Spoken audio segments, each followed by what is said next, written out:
Alright. Made a tweak to the music. Should be just a smidgen softer. Just a smidgen softer, so that way it's not like so overpoweringly loud, but like it's still, loud enough that we can enjoy it. Very important. Very important. Alright. Yep. Stretch it. Twist it. Pop it. Train it. Sleep on it. Weird. Ow. Okay, I actually do a little bit sore next to my arm. Whoops. Hey there, heroes. My name is Hero Girl. I'm your friendly local neighborhood hero tuber, and today is April 22nd, Wednesday, and this is the daily grind. This is that time of the day where we come on and we grind our dailies. Rar, hey, Breffin, thanks for stopping by. Also, Kellen, thank you so much for the lurk. Thank you, thank you, thank you. Happy Strixhaven, everyone. Happy Strixhaven. We're gonna be playing some more Brawl today. We're gonna be... I guess I haven't, brewed anything up just yet. You'll see that I've got, cast blue and red spells today. But... yes, last night was grocery night. And then today was do other adult stuff day. So unfortunately, did not get a chance to actually, brew some new stuff yet. It's just... Strixhaven has some fun looking cards. Nara's kind of cool. Nara giving you, treasures for casting all your stuff. Kind of like that.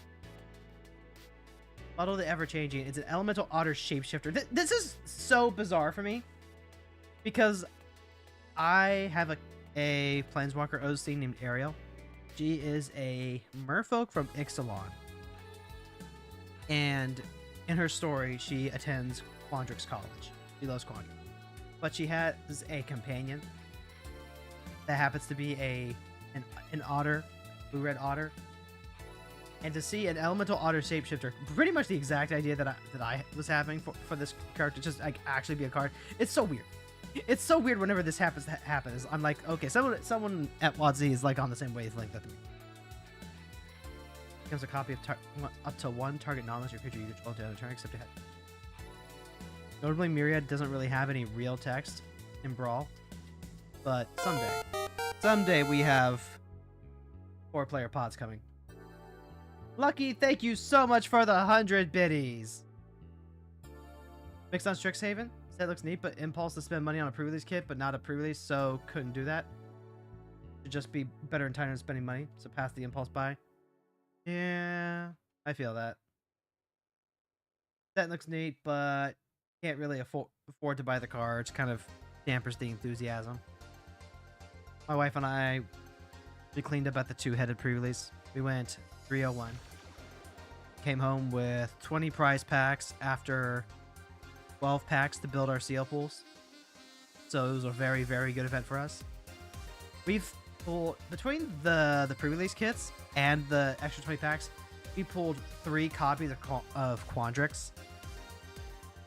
2 of them were in our seal pool, which kind of made the seal pool super sweet. Kind of helped us get to that 301, but you get a 3rd copy, it's like, Quandrix, I love you, thank you, but please, give me the frog. I know you're technically a way more expensive card, but give me the frog. It'll be interesting to see what people build around these. Then sorcery spells you cast have Storm. Not really in a brewing mood just yet, but we'll see what happens. Pre-release weekend, mucks around with your just to play Magic. It's always rough to have a disruption to your routine. We gotta play red and blue spells. What do we have that fits blue and or red? I think the shark is the only one that fits both of those colors. Play some of that coastal. I love Matoya, but I played Matoya quite a bit yesterday.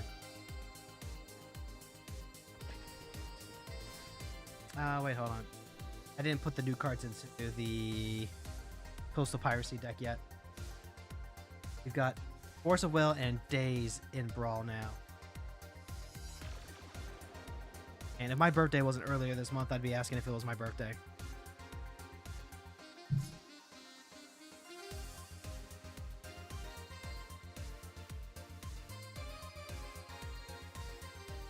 Is this a deck where I actually want to consider trying to run Commandeer as well? That might be just a little greedy. But this might also just be a deck that can do it.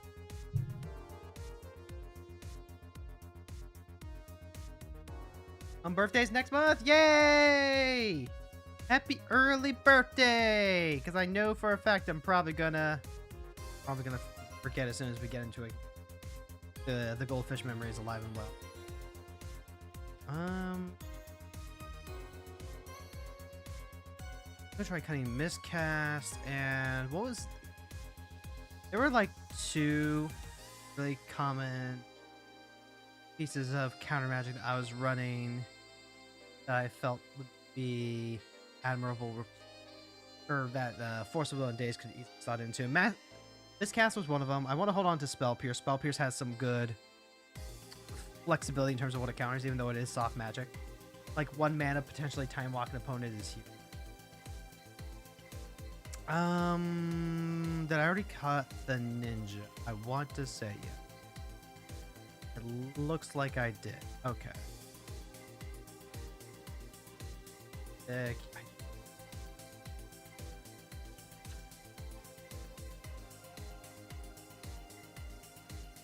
Don't worry about forgetting the birthday. See, like, this is why you're great, chat. This is why you're great.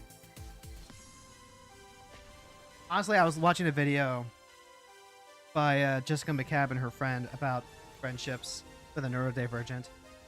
And it is very, unfortunately, very, very common for neurodivergent girlies to not be able to keep track of dates. That's truth. We're up against Raph and Mikey.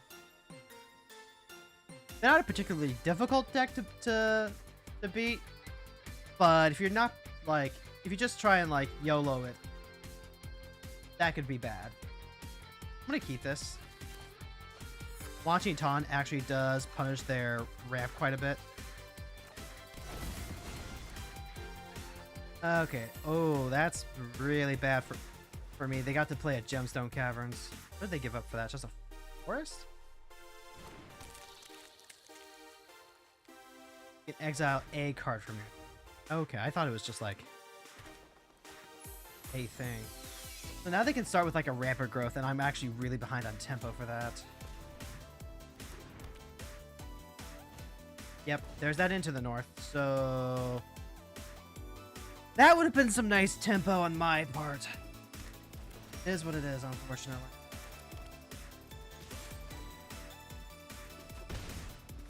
We'll cast Washington this turn.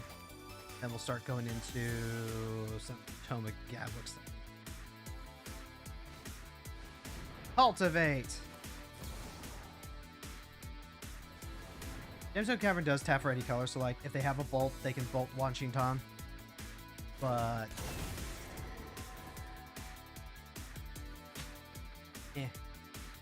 This is also just like really bad because I have not drawn anything to deal with Raph and Mikey, and I really, really need that. 3, 4, 5, 6. Witness Protection is way too slow. 3, 4, 5, 6, 7 on the next turn.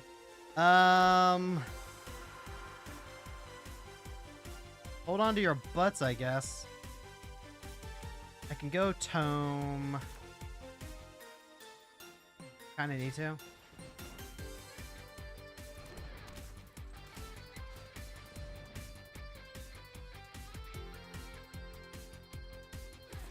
Let's see what they hit off the top. Maybe if we get lucky, it'll only be like partially destructive and it won't be like super destructive. And then we'll have a chance to use Witness Protection.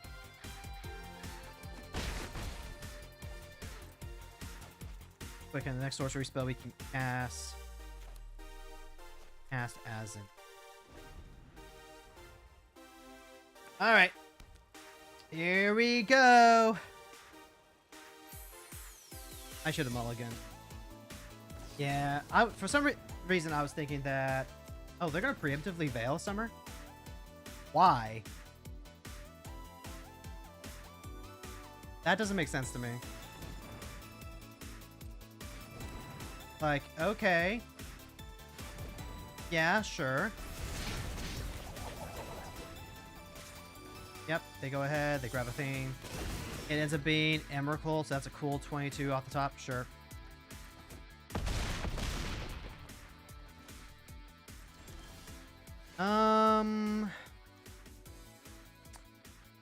Let's see, it's just protection from spells that are one or more colors. Okay, so yeah, that's whatever.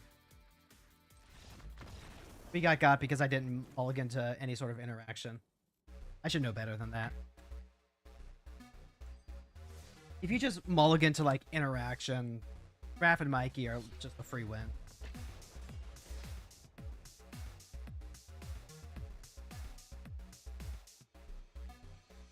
Like, I actually prefer playing against Raph and Mikey compared to something like Atali.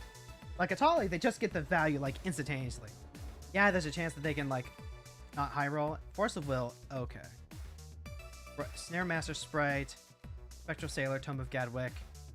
This has a little bit more for us to actually interact with. Now, granted, this is not the first time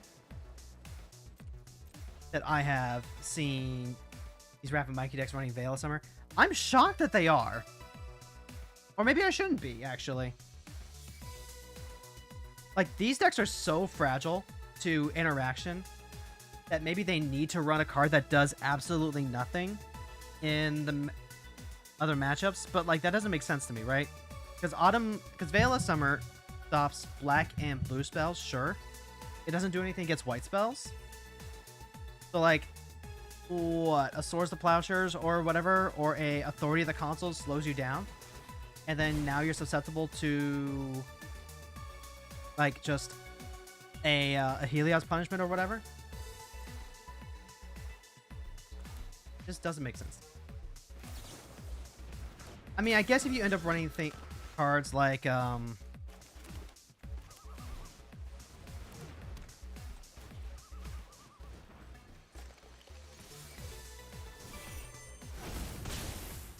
if you end up running cards like Gorilla Possibility to discard, or like Windfall, discard and then draw, I have a significantly less of an issue with that.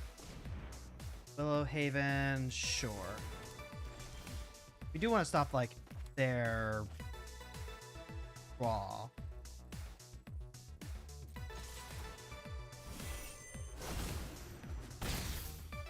But when you only have to run 1 to 4 creatures, you have plenty of room. I mean, that's not wrong. I still don't like it because I just don't like running. Oh, actually, put one into your hand.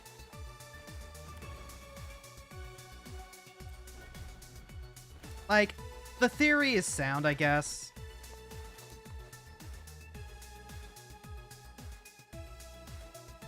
It's just one of those things where there are so many other decks. Sneak Attack is a card that we cannot... Actually, hold on. Before that, let me consider real quick. I think this Stupor, that's actually perfect. Because now I can go... If I drop the Snare Master Sprite, actually, I can use the Sink of the Stupor to, like, protect myself later on.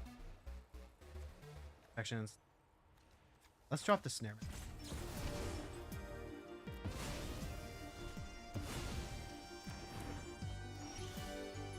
Ooh, Hydroponics Architect.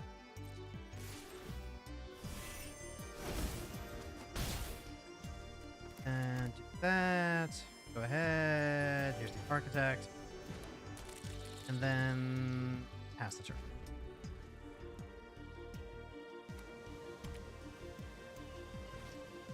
Like, I would be... 3, 4, 5... Dropped a land turn already. Let's go ahead and put that back into their hand for 10.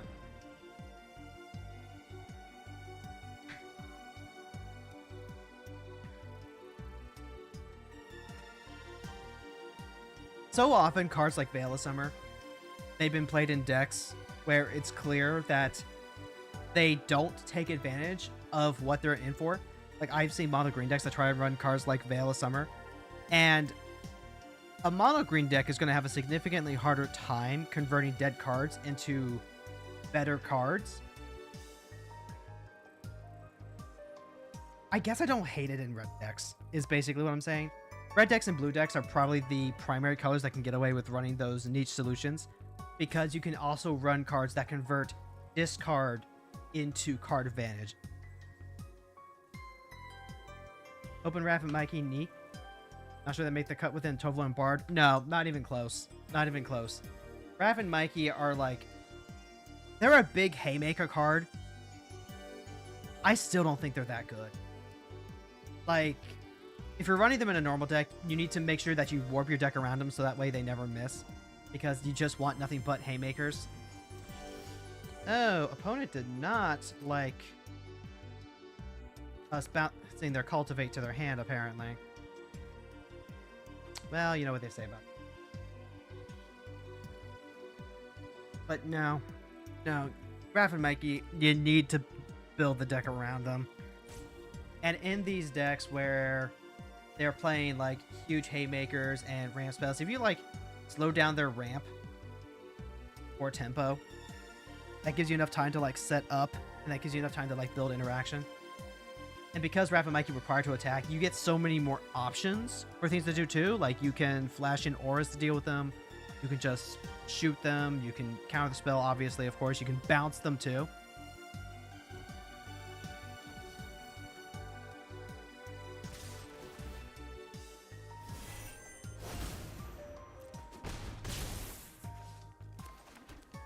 Then... already have big makers like Atarka. Mostly just red-green legendary table.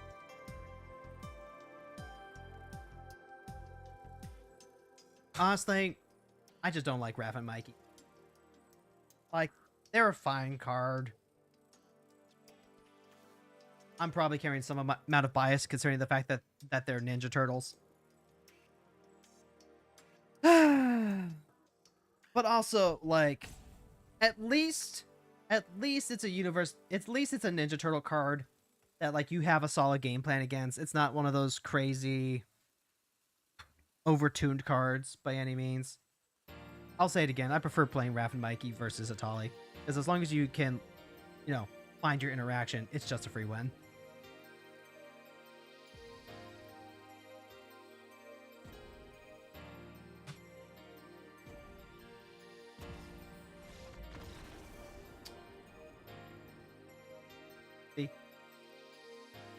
Now, granted, that one was probably a little bit more free than usual, since I think the opponent probably had to go take a shit. That's kind of what I am. That's kind of what we're doing now. Anytime that we see someone who is, you know, roping, eating up all of their clock and not interacting or anything like that, I am choosing to believe that they suddenly had a horrible case of IBS and they just had to run to the bathroom.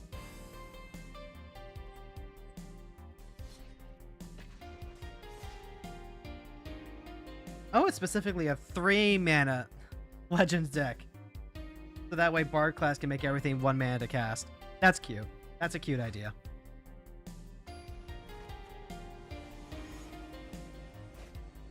Okay, this is first time playing against Quintorius History Chaser. Now, the other Quintorius Planeswalker is a beating. This is just like really strong white-red control. I'm kind of assuming that this is going to be along the same way. Like, it could be any number of things. It could be like a red-white reanimator deck.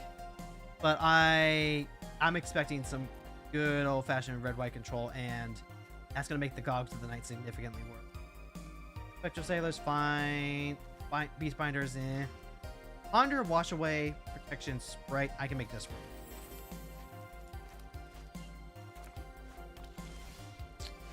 Biden Nathasa is alright. Let's go ahead and just ponder. Diversion unit. Nope, let's shuffle. Ain't a cool. Not the worst. Ardent Academic. Are they actually trying to play like the actual factual deck? Okay. How worried am I about them potentially playing Blood Moon? Probably not too worried. That being said, I'm still going to go ahead and make sure that I'm manually tapping my non-basics.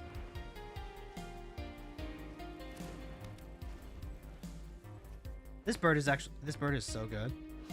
Discard a card to give it lifelink, and then whenever cards leave the graveyard, it just like gets bigger. It's really cool. I am in love with the lore hold cards that they printed into this set. Okay, Containment Construct, yeah. Ghost Vacuum is a good one. It's not quite Ketramos, but it's giving me that. It's giving me those vibes. Give me those vibes, chat.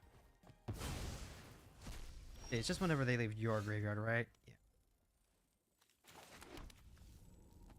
Let's boom. Let's get on the board. Pass the turn.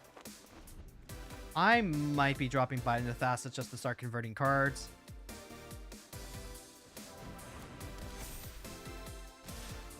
Welp, I'm gonna get my ass beat. Looted Delta doesn't do anything until we have more fetch lands. What do I want to do? I don't want to just like drop mana, that's for sure. So let's go combat, prevail. The gate's pretty good.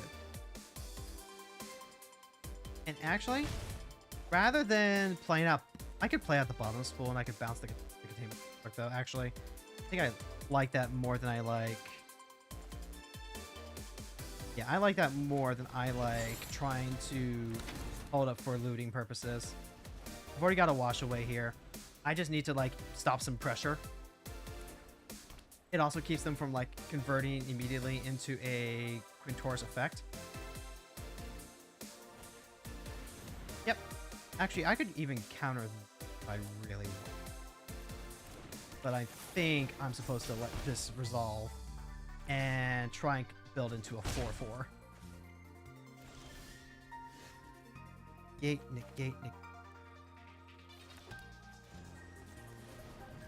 Let's see, 5 mana for that. Not happening. Alright, so here's by Nathasa. If they mana tie this, unfortunately, I kind of have to let it go, don't I?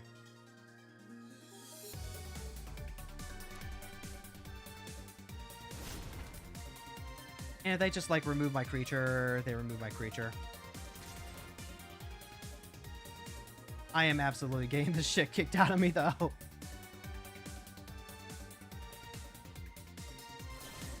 Okay, they're just gonna braid the vine rather than killing my creature. I'm fine with that.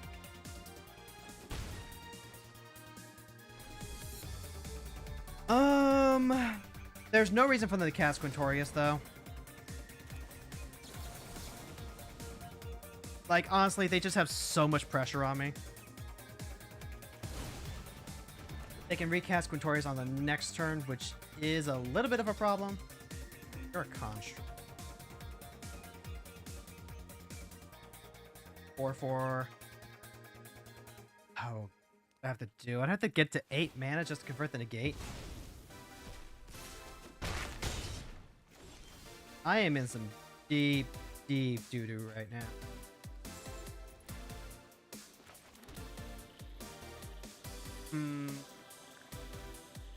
What happens? They plus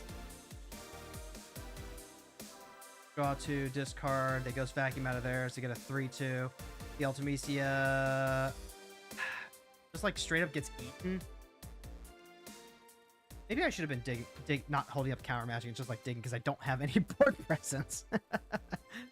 Well, all right. I guess we're gonna YOLO it then.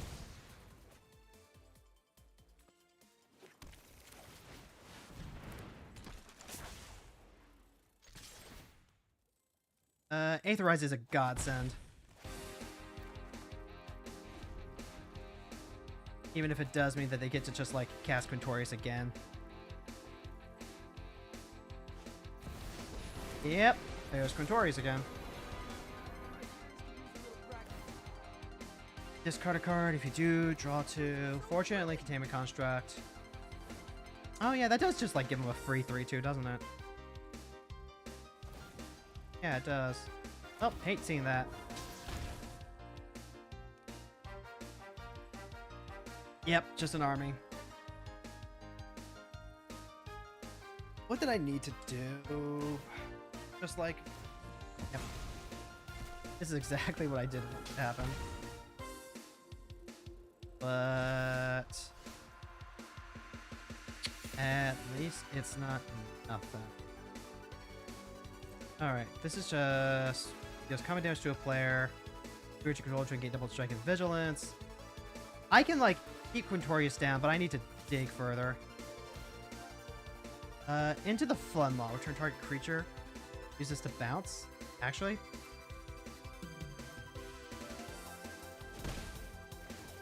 I'll take that. And then, yeah. We'll bounce Quintorius. And now I've got mana to hold up everything else. I guess there is, like, opportunities for me to draw, discard with the Ghost Vacuum.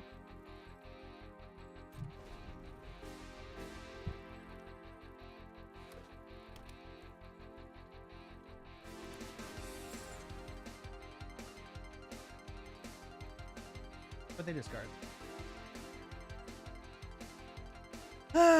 Life is living on the edge right now. Huh. Hoffric Ghost Forge is pretty good.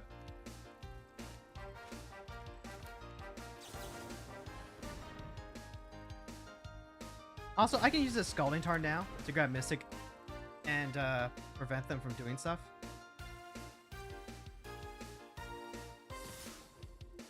Alright, let's go ahead. We'll crack this.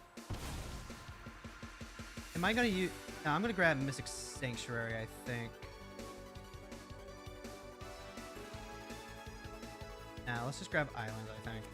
Just grab Island. Here is Aetherize.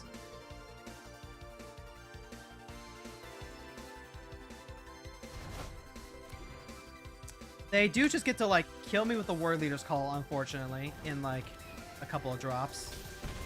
So that's a thing to remember. Force of Will. This thing is a 3-2 that walls my Night Veil Sprite. Hate to see it.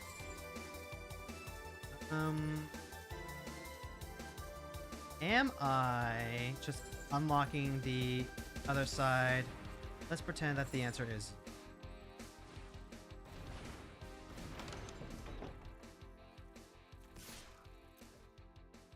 They are willing to... Oh, hold on.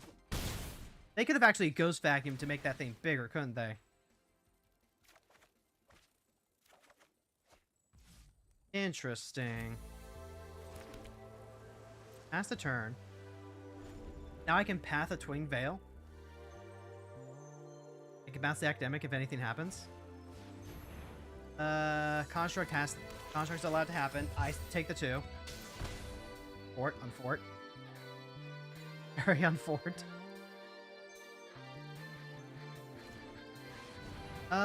Whatever, one or more cards. Leave. This might just be... Force. If they play like one more creature, I'm fucking dead. If they play one more creature, I am dead without question.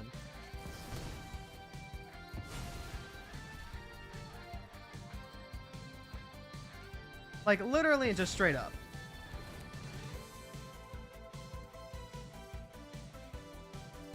So I am somehow in a position where I need to, like, leave nothing to chance.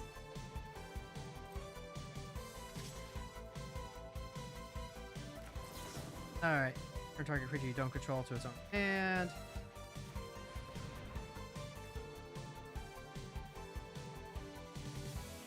And we're just gonna beg. We're just gonna beg. Island is not gonna get me there, so if I need to attack in... I just need to be able to counter like 2 things right now. I need to be able to counter 2 things and then hold off on the ground. Alternatively, I swing in, I get to dig 1 deeper. Unfortunately, I think it's just cry here. As well, Stalker, you do not help.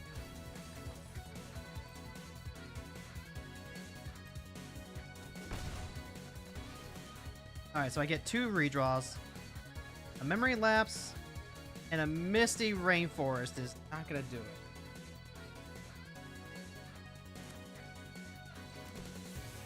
I am going to pass the turn. Maybe I should have Castle Vantress beforehand.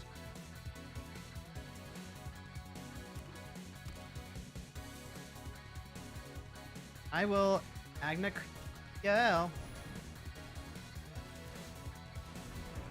And we'll see exactly what we find. No! Okay. They can just resolve Quintorius now. They resolve. Yep, and that does it. GG. Christ. Honestly, it's just looking like the Lorehold start deck here. Honestly, this might have even been like the deck they're selling in the shop right now for Lorehold. Absolutely nothing wrong with that, but like, should have been more willing to just dig for a removal.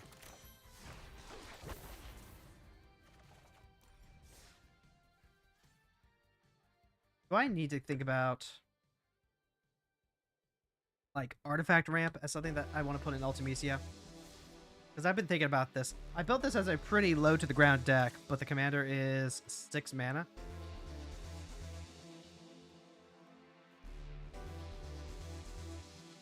Having more mana just kind of means being able to deploy things a little bit faster. And we have the ability to reload theoretically. Make sure that we're using explicitly rocks that do this. Which means I think we want that. There's a banner that I was thinking about. Here we go, the Heraldic banner. Make things blue. Ramps us up a little bit. I don't think we need any of the patchwork banners or anything like that. Just like a couple of things like probably.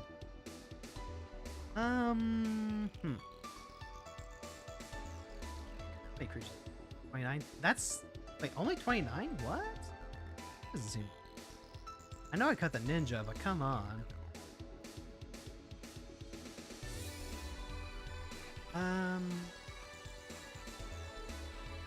I'll put the banner here and the signet here just to pump things out a little bit faster.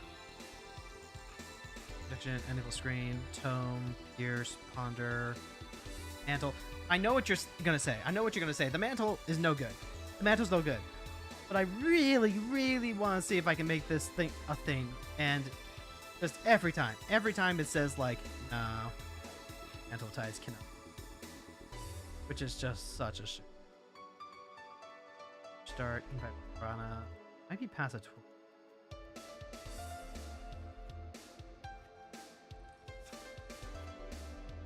Might just be past a 20.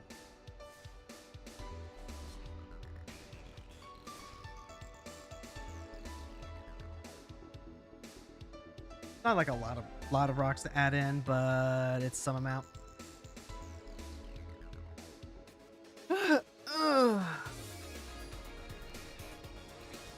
I wonder, what do I want to build? Because I do want to build like a new deck from there. Brainstorm, Fading Hopes, Siren Glass, Bottomless. Or we're up against like, you know, walls deck. I'm not feeling this. 10 or greater, draw a card. 20 or greater, untap each creature control. 40 or greater, each opponent loses half their life. What are you looking for? Looking for something faster than. Unable to scream, Mastermind, Disruption, Sleep. I'll take this.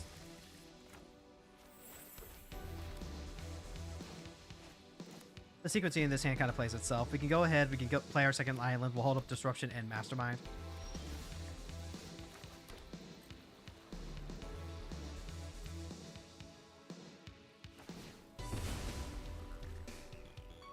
Okay. No watching Ton to drop in. Yeah, sync into super as well.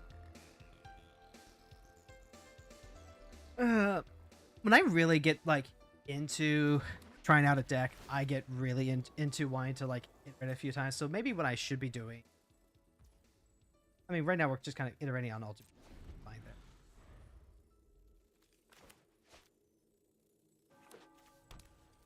there. Okay, so there's Faring Mastermind.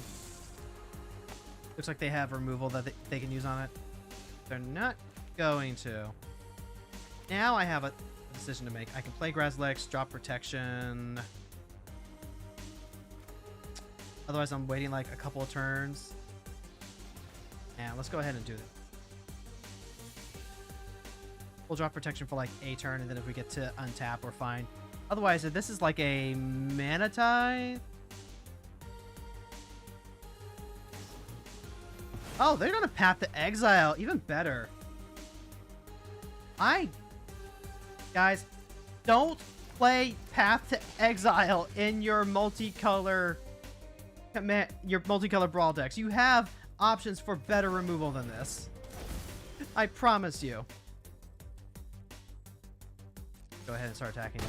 They got rid of the Fairy Mastermind, not the Grazlex, which honestly would have been a lot better. I am good to go ahead and drop the picks. Gain a life for each of its colors. Do this only turn. That's whatever.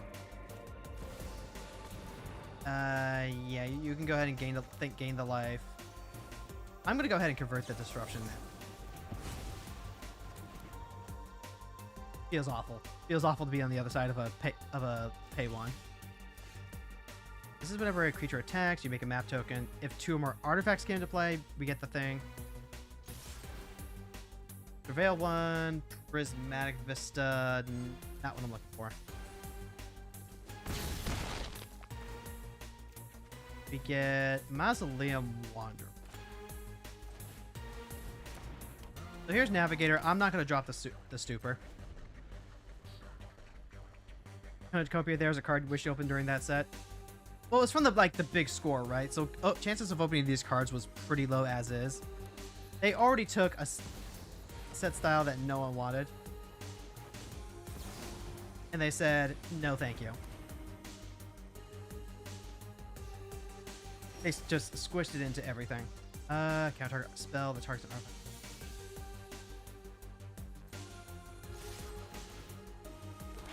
Boom. Do I want the Flooded Strand? I need to actually think about this. Neither of those are what I want.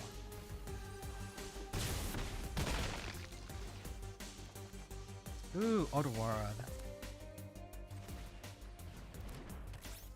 Alright, so now we get our bird. Cost 3. Mausoleum Wanderer. And pass the turn. And now we just get a free magpie. Target spell that targets an art.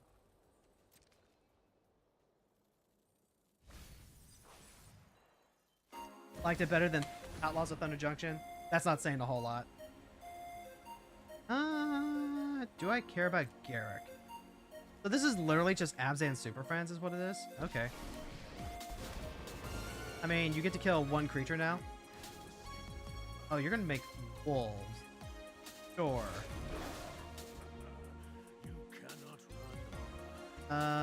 I can sleep the wolves. Garrick, I can send some of them out over here. I can make it so that way. Yeah, I don't need to bounce.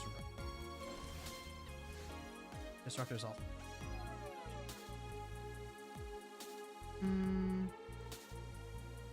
Can't be blocked.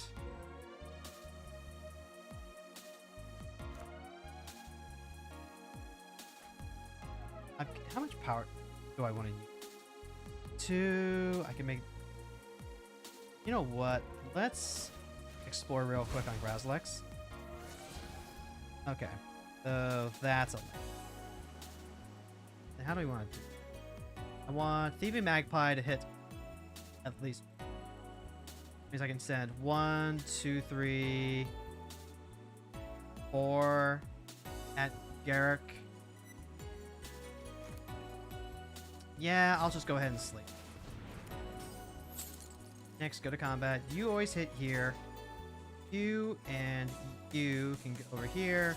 1, 2, 3, back over here. Airmaster.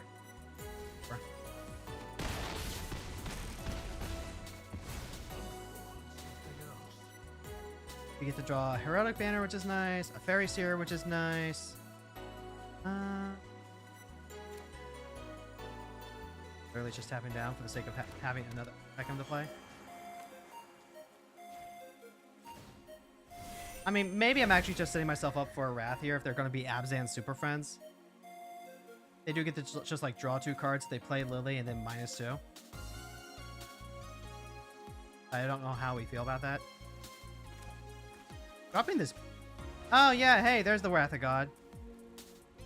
Counter target spell. Let's. Yeah, we'll go ahead and counter. Gonna make them use at least 1 more point.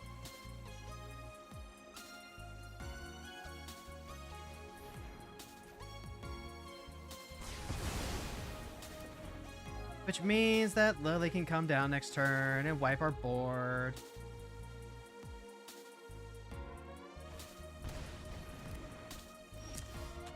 Home of Gadwick. So then... Here's Heraldic Banner. We'll put that on blue. We'll tap that. We'll play Fairy Seer. Flare of Denial. I like Flare of Denial. If I stack it like this, I can just like draw an island. Without revealing the flare.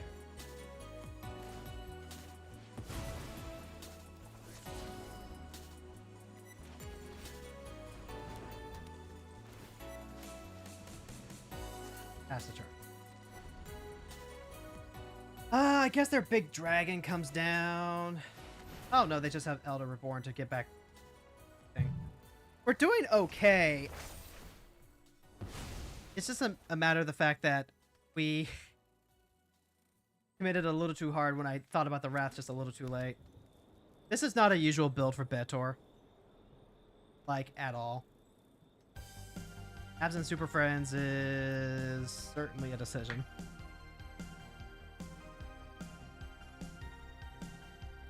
Alright, so I have the Flare. I can convert that into Ultimecia. Yeah, I can convert that into ult. I'm gonna lose this unable screen, but that's...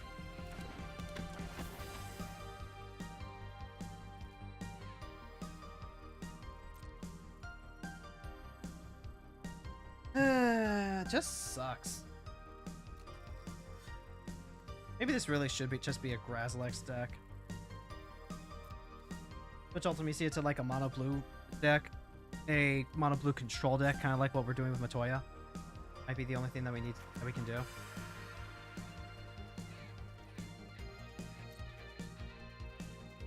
It's probably holding up priority because they have a Horizon land that they can crack.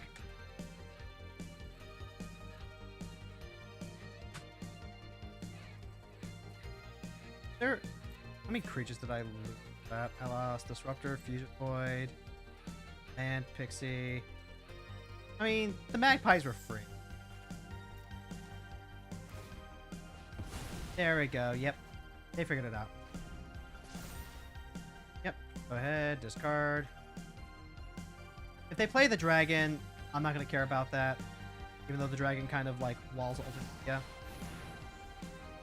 Yep. They can go ahead. They can gain life.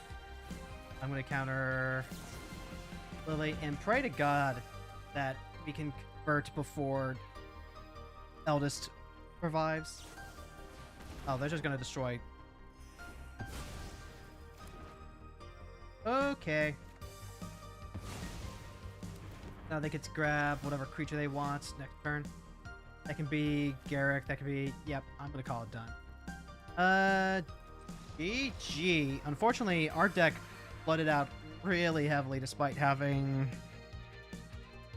some good draw. I needed to find counter magic to protect the board, and I couldn't find it. I literally couldn't find it till it was too late. But them's the ropes.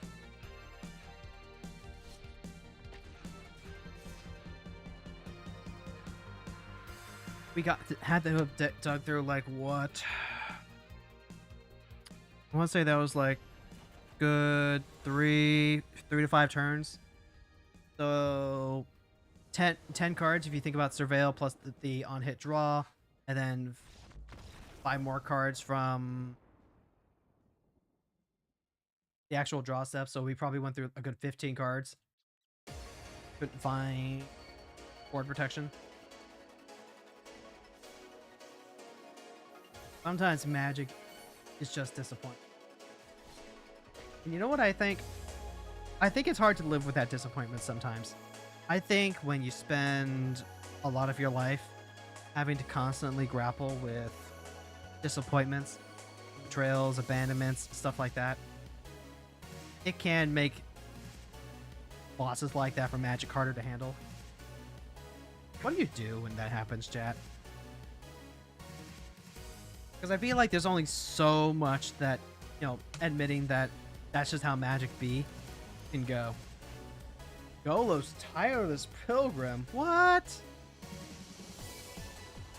I don't feel equipped to handle a Golos deck. Like, not in the slightest. Witness Protection, Curiosity, nope. Eaten by Piranhas, nope. Mana Leak, Force of Will, put back Tome of Gadwick, put back Vista, Ray.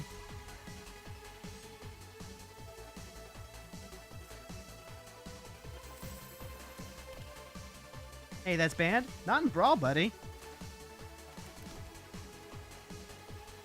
In Brawl, it's every man and woman and they, them for themselves. Double Swamp? What? Okay, what sort of meme-ass deck is this?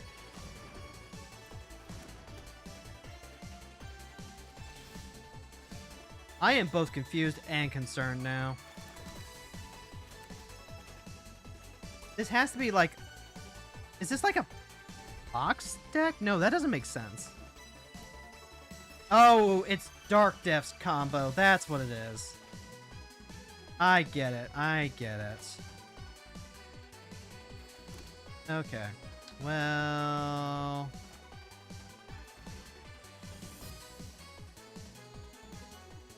Here's the Fugitive Droid.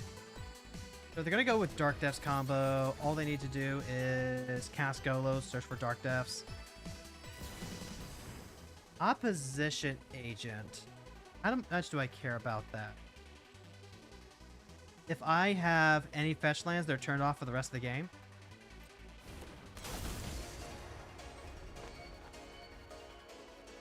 Can't be blocked if that comes.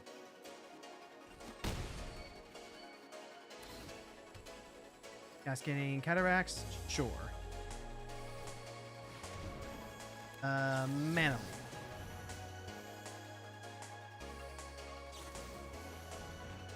Dark Ritz. Alright, well, I'll let them pay for it.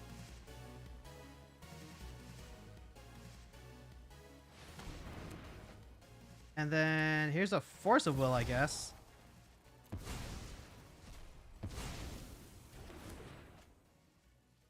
Let's see. They just need one more mana. They can replay it again on the next turn. That is... Ooh, Brazen Bar is huge here.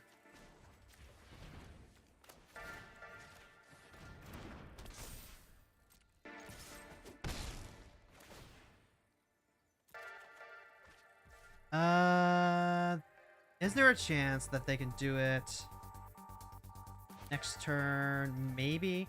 I had to think. This would make the Fugitive Droid, like, untargetable. Or unblockable. So I guess we'll hold off for a turn.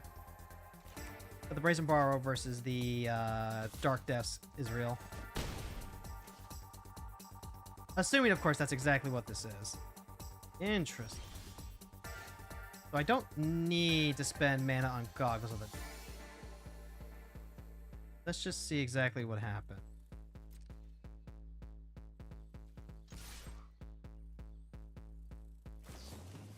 Fatal push. Target the fugitive duo. Alright, yeah, let's go ahead and we'll counter that. Then they have to use second removal on this? Okay, yeah. This is like some weird mono black control version of Goatless.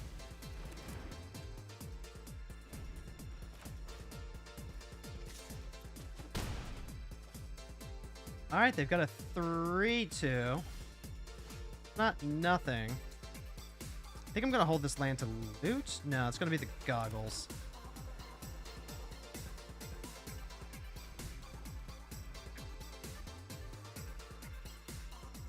Unfortunately, I do just need to be patient and hold on to this brazen bar in case of Golo stuff.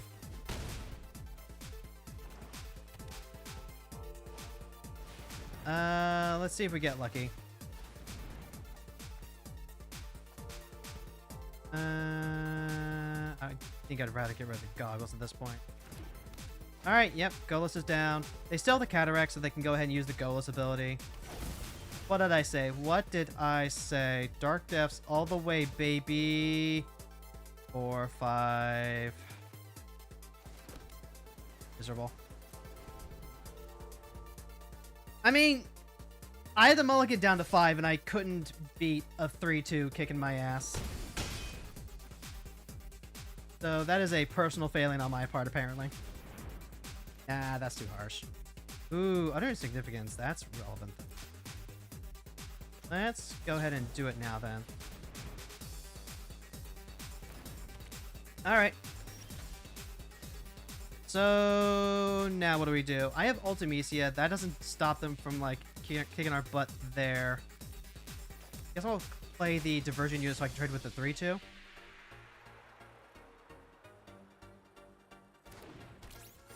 Pass the turn. Yep. They're gonna go ahead. They're gonna Dark Depths. If you're not familiar with the combo, they make a copy of Dark Depths. Face-based stage turns into a copy of Dark Depths without any counters on it. That lets them sacrifice into Merit Lodge.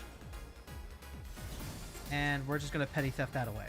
Just like we do in Ye Olde Legacy.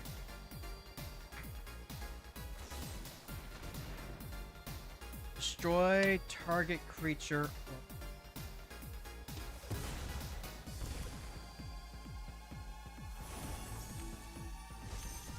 This is going to be a bit of a tin hat conspiracy theory, but I'm going to guess that this is a mono black Golos specifically for trying to snipe lower end matchups. Like, usually Golos is super heavily weighted. But this is a pretty valid way to build Golos, I think. Using Golos to put together Dark Depths and just playing mono black. Yeah, alright, you got it. Could not win on a mull to 5.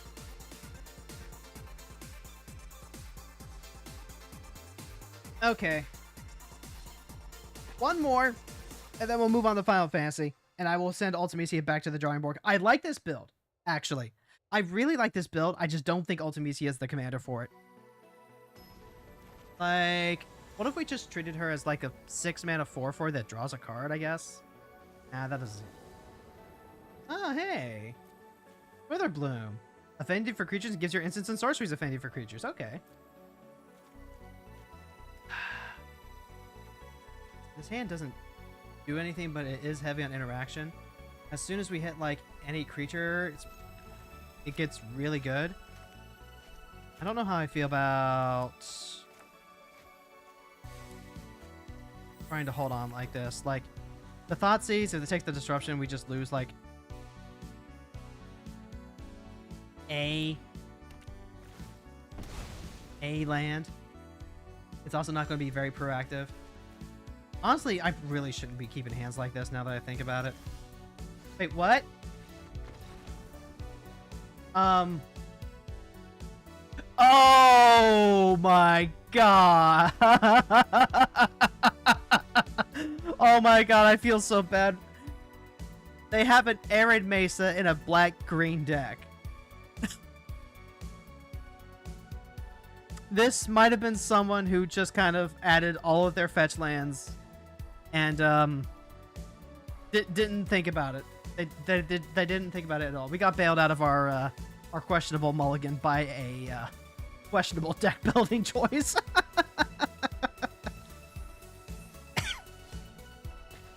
All right, this time for real. This time for real.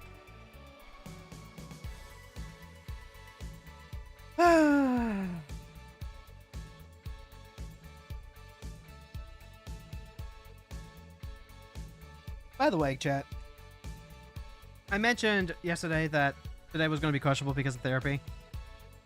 Therapy got canceled. My therapist had to cancel the appointment and reschedule. So I'm still on to do like the same time frame, but for tomorrow. I'm kind of glad that it got pushed back by a day because it gave me a day to process some stuff I wanted to talk about beforehand. Okay, with a Wanderer and a Washington. We're up against a Irene the Unwritten, which makes this a little questionable. But I think with the Mausoleum Wanderer, we can make this work. Because the biggest issue is literally just going to be, can we find something to interact with Irene before Irene comes down? Yeah, Scalding Tarn, which will help against the... Yep. No way to get Washington down before that fetch land, unfortunately. Washington's going to be a real bitch for them to deal with, though. Yep. 2 mana, Great Divide. Okay, so this is just here as a mana dork. Sure. I'm going to go ahead. I'm going to attack and now pass the turn. Snare Master Sprite probably shuts down Great Divide. Right, it's Village to make sure things can't be countered. You know, I've got Mausoleum. This is Seek a Battlefield. This is Seek a land card. Washington doesn't do anything against Seek. I can use the Wanderer, try to counter the Settle the Wilds, but then they pay for it with their creature. Yeah, magic is so wild. Sometimes you just feel like, okay, you got locked up, and then you find the exact one thing that does like that just like says fuck you. And when that happens, you can't help but feel cheated. But that is literally the game of Magic that we are playing. Oh shit! I forgot that this is a spirit. That could have pumped up Wanderer and countered that. Fuck. I didn't even think about that. Okay, lessons for next time. 4, 5, 6. Not quite. Mysterized Village is relevant, though. I'm going to go ahead and put this on the Washington.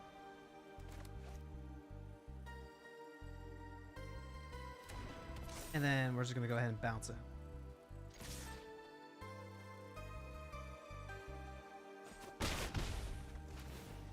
Then we get to draw an extra card. It's Ponder. I'm going to leave up the Disruption. Even though it might not end up mattering. The Mysterized Village does add like 2 to their mana cost though. So if I start trying to choke their mana as best as I can, I can't stop that. 4, 5, 6, 7. If they just like start stagnating, I can't do anything with soft permission. That I can do something about though. World Weave is a ridiculous card. It's an alchemy card that seeks a land and puts it into play whenever you cast a creature. So it's basically a way to just literally replay your commander over and over again. 4, 5, 6, 7. Is it worth playing the Snare Master Sprite or do I want to Ponder? If I Ponder first, I get to like look at my hand, or I get to look at the cards. And then I get to draw additional cards. I think if I have like hard counter magic, it's fine. It works out. None of these are hard counter magic, so we're just going to go ahead and take a shuffle on that. Fetch the land's not bad.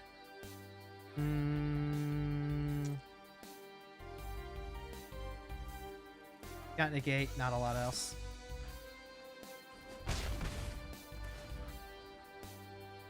and also just like, you know, never forget the fact that they just straight up have like dragons that they can play.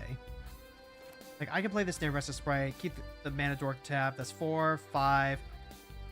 Play a land that's 6. Might be the best I can hope for right now. Because as soon as this dragon enters and or attacks, like all hell breaks loose and they just break containment. I've got this sleep here in case things get like stupid out of control, but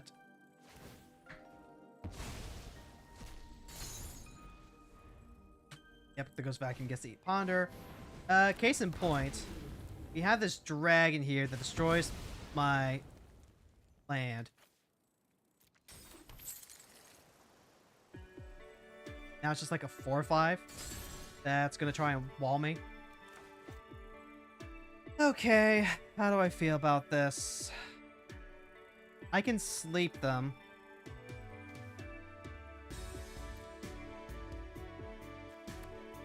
I have a force negation up too.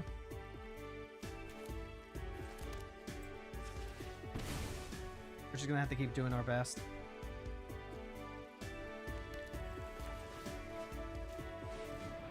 Honestly, I really like sleep as like a pseudo overrun for this. Especially since they apparently miss a land drop.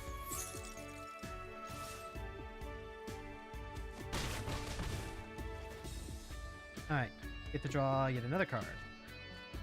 There's a land. What am I pitching if I have to pitch for force and negation? It could be negate. Curiosity doesn't do anything. If I can't hit. Terror of the Peaks is a really good card. That is a really good Magic the Gathering card. During Curiosity. I can just play Ultimecia. That would be really fucking funny, actually.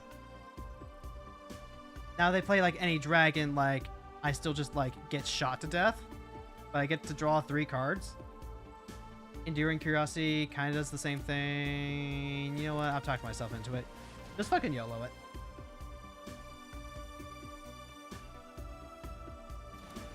Now 4, 5, 6. They can just play Arena. And this is specifically whenever Arena. Yeah. No. Force of Will. Probably just gonna lose this Navigator, I guess. Alright. Who's ready for our lives to be over? We tried our best. And got so far. But in the end, it didn't even matter. Unless...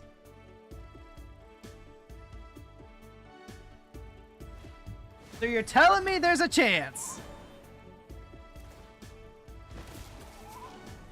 Okay, yeah, they can just like shoot Wanshitan and the Snare Master Sprite.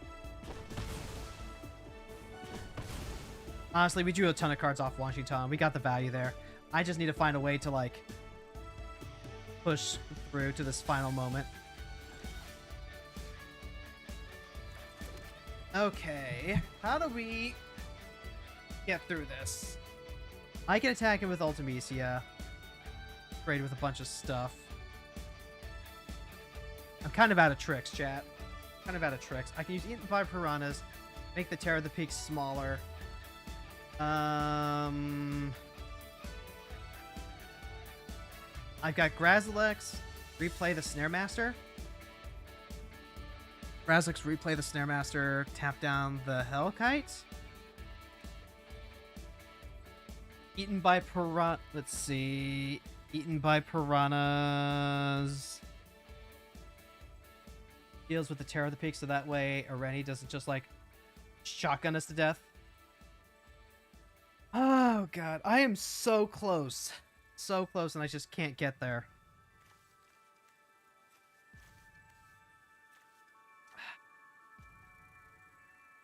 It feels like...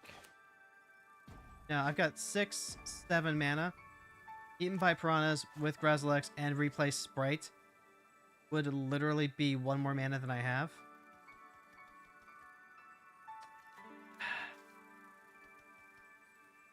I mean, I guess I can full send. Just see what happens.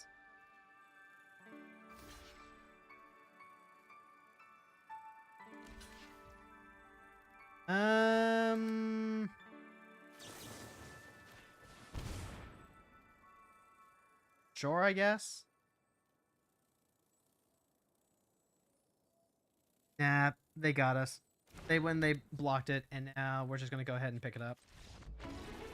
GG's. Woof. Because unfortunately, even if a Rennie like whiffs, right?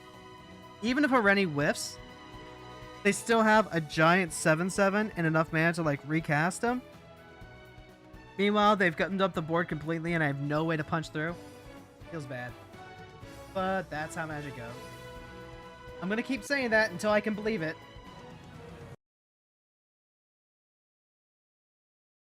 By the way, chat. So, I am multi-streaming to the YouTubes, right? One of the things I've been considering is how vague my thumbnail is. It's a good I like the thumbnail. It's a fun image. It's me playing Triple Triad with Magic cards. But it's not exactly like advertising exactly what we're doing here per se. It'd be a lot easier if I could just like have Magic thumbnail or Final Fantasy thumbnail and just like have that be that.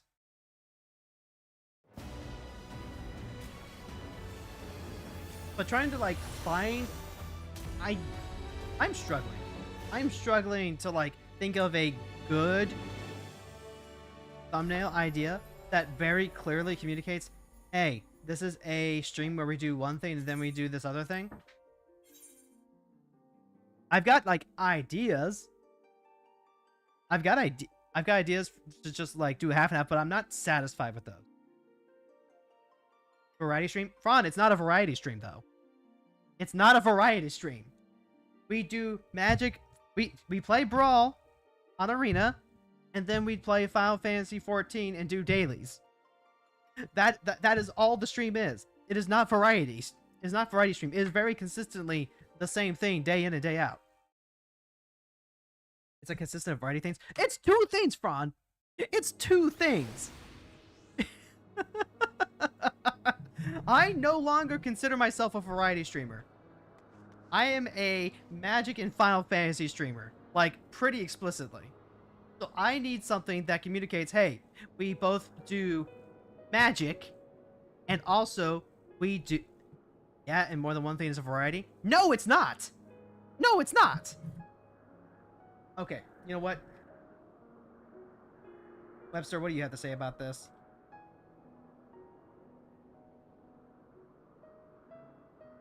Variety, the quality or state of having different forms or types, a number or collection of different things, especially of a particular class, something differing from others of the same general kind, any various groups of plants and animals below a specific ranking. That is too vague. Like, even if that's, like, technically correct, that is too vague to be of any use.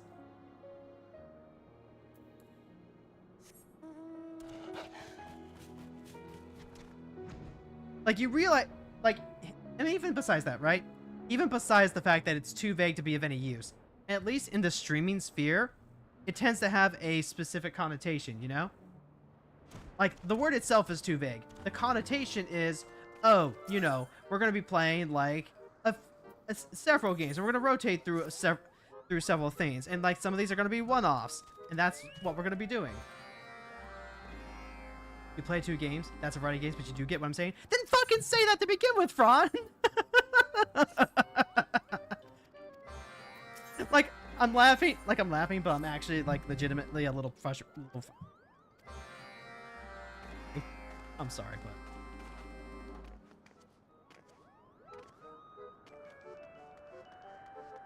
You can just call what you have and call it the daily grind.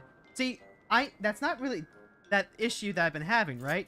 The issue is not what we call it. Rumble finished. Only uncompressed seek an easy prey, and there's nothing easier than overworked removal. Please find and make sure he is safe. I fear this... Hold on. I know not what to do. Several days, Mogmender stormed off, and when I told him to search the house of lettuce construction materials, it was a foolish idea. So you're requesting the help of way off one more. He also came part way through the thought. Ron, I am begging you. You come in halfway through a thought, please feel free to, ask for an elaboration. Please feel free to ask me to repeat myself. Please feel free to have me restate the thing, just to be clear on what exactly it is that we are sharing. This kind of goes with everyone in chat. If you only kind of catch something, and you would like me to repeat it, then yes, please, by all means, ask me to elaborate or repeat the thought.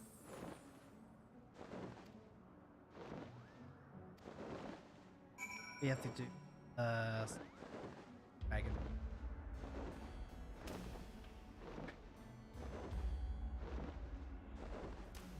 So I'll say it again. I will say it again. The issue is not what we call the stream. I think the daily grind actually fits it perfectly. I just need to come up with a better thumbnail, I think. I need a thumbnail that very clearly communicates exactly what it is we are doing on stream. I wish I could have an all-encompassing thumbnail that would have it, so I could just lazy girl use it over and over again, as opposed to having to come up with a format where I update it somewhat regularly depending on what it is exactly what we're doing. I'm not always consistent within what we're doing.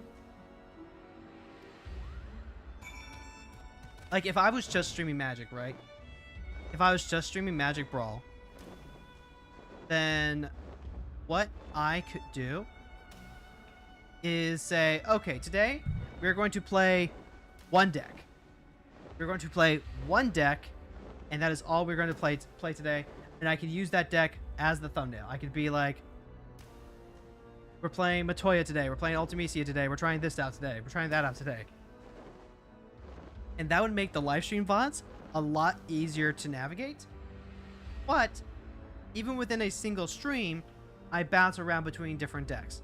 So I just need it to be it is Magic Arena for 1 hour, and then Final Fantasy for a second hour.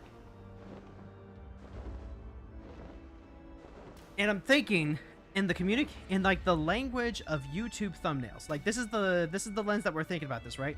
We're thinking about thumbnails that make people want to watch the VODs, or at least help people understand what these VODs are for, what they were. Then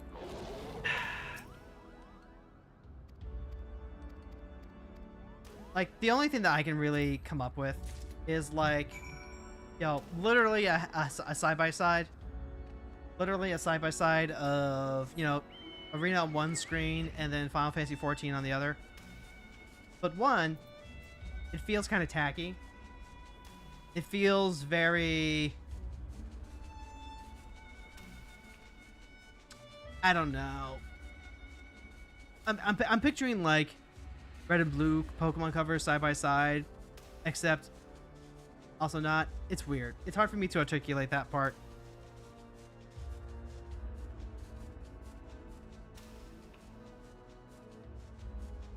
But then also I don't know, the screenshot doesn't look as good when it's just side by side. If I was to go, here is my face. Here is a picture of my model on the thumbnail, right? And then here is the game that we are playing. Plenty of people do that. That is perfectly good. I like how clear and simple those thumbnails are. It is hard for me to think of a way to translate that into a side-by-side. Huh. Random FC announcement in the shout chat right now.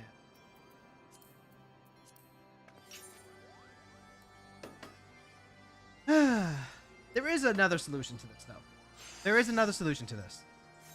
And that would actually be intentionally splitting the YouTube stream and doing so manually. Because the way that YouTube wants you to do the streams, it wants you to have like a thumbnail and a schedule and setup for stuff like that. It wants you to tell it like which playlist it's going to be in, which, you know, languages or whatever. Just like it has pre-built settings for stuff like that. It's part of the reason why some streamers that I know don't want to do multi-streaming. It sounds like a pain in the ass to them, and they would just rather upload VODs after the fact, which, hey, you know what? I actually like, man, there's a lot of content where it makes sense to do it that way. For example, if you are playing in League on Modo, it makes a lot of sense to go through and do edited content like that, because then you can just like cut out the fluff. It's got a very clean and simple and straightforward format. You can just go ahead, you play your league is done, you post the VOD, everyone's happy. There is absolutely a market for that. I am the market.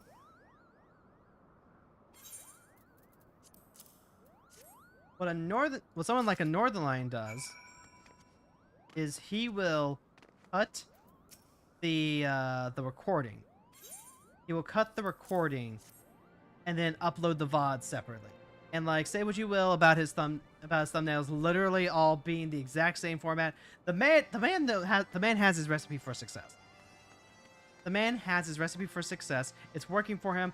I would low-key kind of kill for something like that. And I can get it if I am willing, when we're making the transition, to do a start and stop on the YouTube live stream. Now, there is a little bit of an image problem with it. And what I mean by that is that if I have two separate streams scheduled for YouTube, that's going to show up as two separate streams in people's subscription feed, which means that if you decide to you decide you want to help out old Hero Girl here and subscribe to her YouTube channel, well then you're going to see two live streams in your subscription every day for as long as you're subscribed. And, you know, I don't know about other people, but I know that if I have to see my subscription timeline flunked up by a bunch of things that I don't really pay attention to, I tend to just unsubscribe straight out. Now, I guess, you know, some people, they don't have that issue. Some people, they literally never look at their subscription timeline, and they only rely on, like, you know, the home and recommended. That's an entirely separate rant, but thinking about the people I want this to appeal to. Like, I make everything for myself, and I want this to appeal to myself, but at the same time, I need to hold on to some people. I feel an intense need to hold myself to the same standards I hold other content creators. Some people is you. She's ranting about you. Some people is Fran. Ranting about Fran. Fran, you're not incorrect. But also, like, I have heard a lot of content creators talk about the fact that a lot of their subscribers are missing out on videos that show up in the subscription timeline because these people only ever follow the home and recommended. They don't use their subscription. Look, I want to watch videos from people that I subscribe to. That is why I subscribe to. That is the entire point of the subscription button. But if you are telling me that, like, you know, no, use the home and recommended. Sure, okay. I'll use the home and recommended if I want to, like, you know, poke around to see if there's anything that looks interesting. But for the most part, I am going on to see if the people I am already following have put out anything new. And the place to go check that out is the subscription timeline. And if there are channels out there that are continuing to upload videos, but I'm not interested in those videos, then I will just unsubscribe and, like, timeline up. You barely ever look at your subs anymore. That's so sad, chat. That's so sad. Despacito. Siri, play Despacito. Granted, most people really care about show up in your recommended, or you hear directly from them, or like Discord, Patreon when they make new videos. I mean, like, that says something to the word of mouth, but at the same time, like, then why bother subscribing in the first place? Now, why bother subscribing in the first? We gotta go. I know, sorry, we gotta go get our.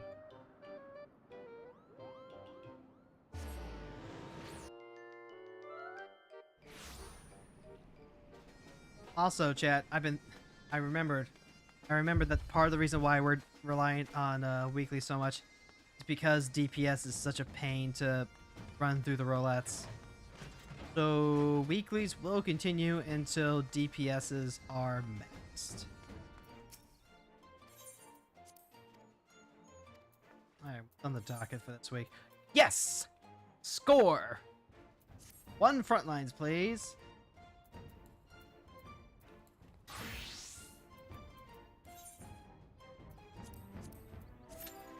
That reminds me, where am I on my PC log? I am 5 from the horn. Yeah, I don't think I'm going to get there in time. Oh well. Is what it is.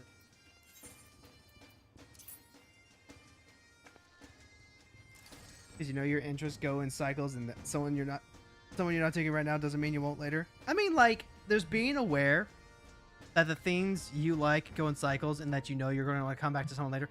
I am just saying, like, if someone is literally not someone that you want to continue following because you know that you're not interested, right?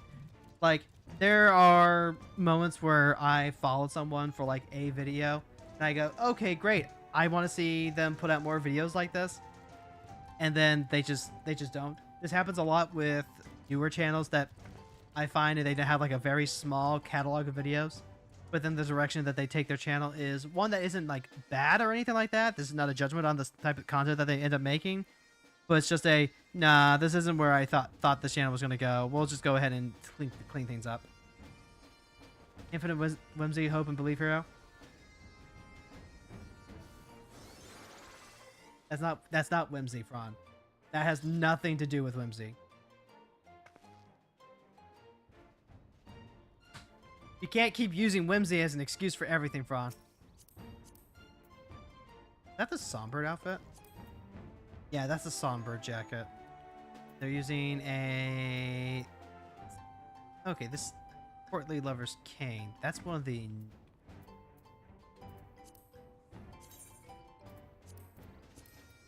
real quick. Right on. On. Oh, gotta save the outfit. Work. I would just love to have a straight up try on the but as opposed to having to click at one edge. You know what? That's not bad. I kind of like the song. I kind of like the Songbird mode.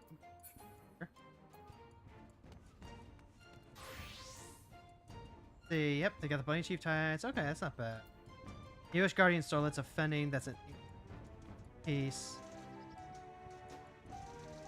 What about this top? This is the... Oh, this is the dancer headdress from... Okay. And with the ponytail... Probably fine. Would probably be better with better. It's a really cute staff, though. Very magical roll-coated. Did you have Whimsy? You'll keep owning that. Look. There's owning Whimsy. Right? And then there's trying to do what my wife does, which is apply one term to literally everything. My wife has okay, chat. My wife has this little in-joke where, you know, she'll complain about something and she'll call it perjury. She'll call it perjury.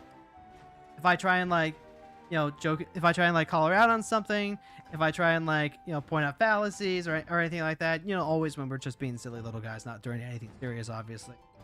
You know, my wife will do a little pout and she'll say something along the lines of, "This is perjury." And like, it's literally not. It has nothing to do with what she's talking about. She just uses the word. Uses the word for everything. Like ranch dressing for her. It is her ranch dressing word. Ron, sometimes I think you use the word whimsy like ranch dressing. And like, hey, you know what? Some people love ranch dressing. If you want to ranch dressing your sentences, you know what? By all means, keep on doing it. Also, this explanation is literally just showing you do understand what you do. Ron, at someday, you're gonna understand that I do understand a lot of the stuff that you're talking about.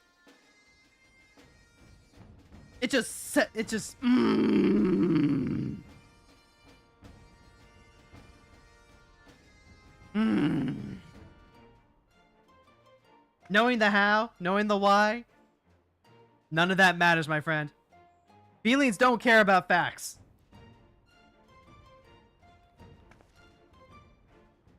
And one of these days, maybe I need to talk to Curry up. Maybe I need to talk to Curry because I think Curry has a better understanding of what Franz is about how Franz talks than anyone else in V Chronicle.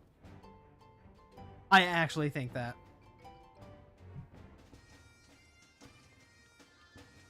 Possibly, yeah.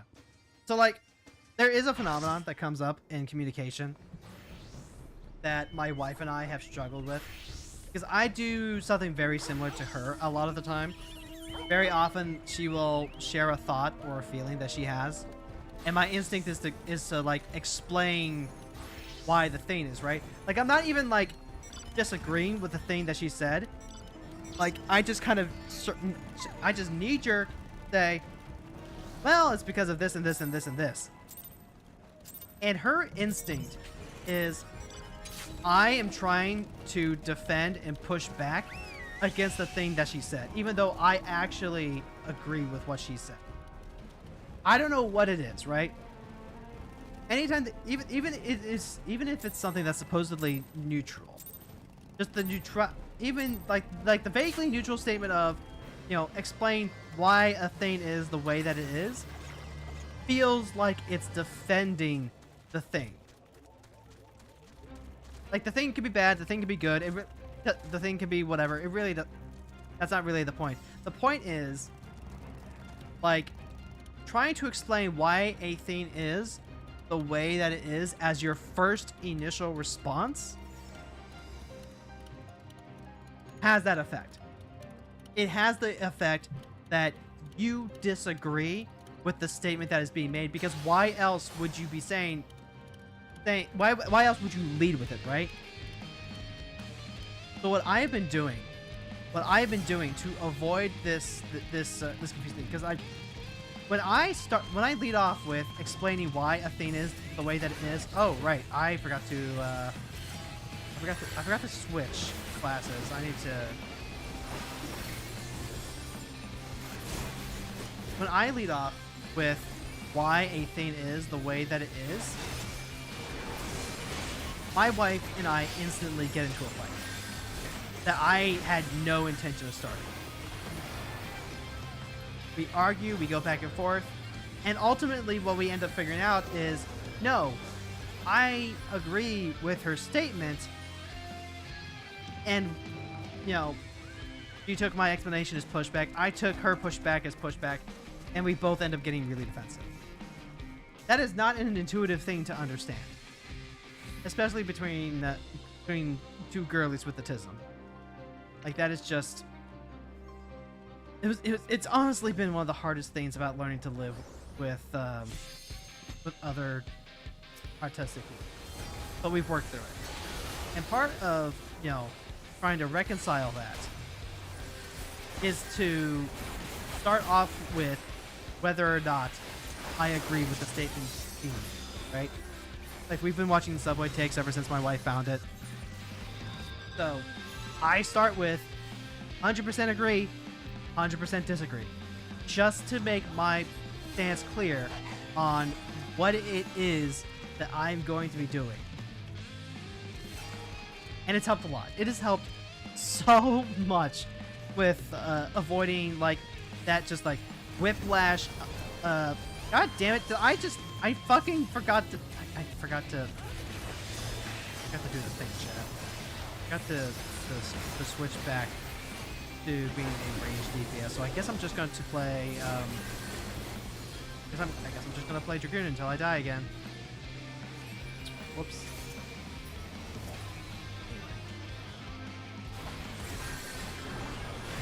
I think that initial like clarification helps a lot with the rejections, which is a bit of a thing to have when you have ADHD. It's a part of why I'm trying really hard to make the active effort to ask clarifying questions from people when they say things that sound completely outlandish. Like, you're not the only person I do this to, Fran. I do this to so many other people. Where, like, I say a thing, their first reaction is explain the thing, and it sounds like they're trying to play devil's advocate for a thing that I feel particularly strongly about, whatever. And it turns out that no, we are on the same page. We are on the same team. Everyone put the guns down. We're cool. We're fine. This is not a Mexican standoff by any stretch of the imagination. I don't see this going. Communication's hard. Communication is so hard. Like, you can take medication for bam. You can take medication for ADHD and that helps you focus. There's nothing for autism that like makes you better at communicating. It's just not happening. You just gotta live with this. You gotta live with this, and you gotta figure out exactly where the static and the noise is coming from. It fucking sucks.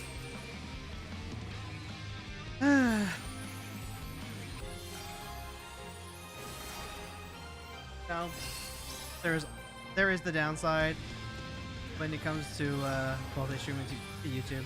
If I say something embarrassing, or if I put my foot into my mouth, it's gonna be on YouTube until I decide to delete. If for whatever godforsaken reason someone decides to just do a massive daily grind binge on YouTube, there are gonna be moments where I just have my entire ass hang. So I am trying so hard to make sure that that when I'm speaking, I'm talking about things that I have thought about particularly hard. But at the same time, it's like, well, I am almost definitely, certainly, maybe now I can remember to switch over to. I'm almost definitely certain not going to communicate this with that clarity and nuance that I could if I was just writing this out in essay form. Because it's so dumb, right? It's so dumb to just snap react to someone just explaining why a thing is and treating that as an endorsement of the thing. That is such a stupid thing to be doing. And yet, we as people are slaves to our inhibitions.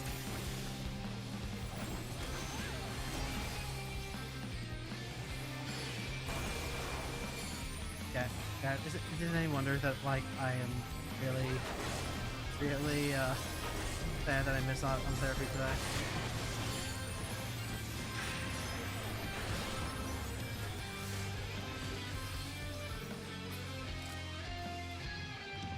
Ah, well.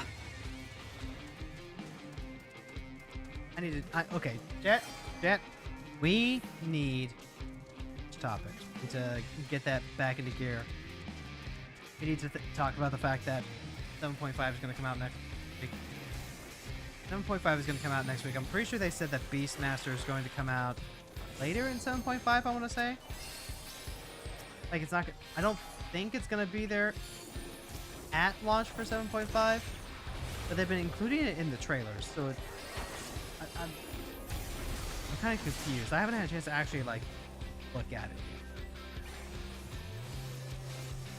If it comes out on 7.5, then, like, we're going to have something brand new to take care of during the daily grind. I'll tell you that.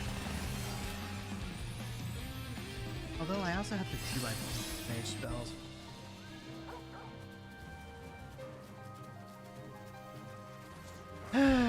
it's not one thing, it's another, chat. We're in this for the long haul. That's exactly what. Alright, can we win this effectively? Classic.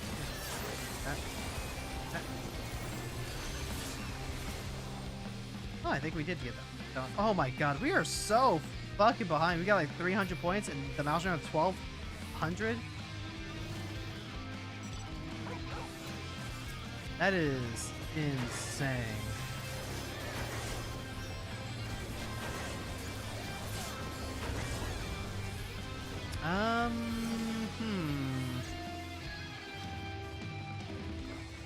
Go and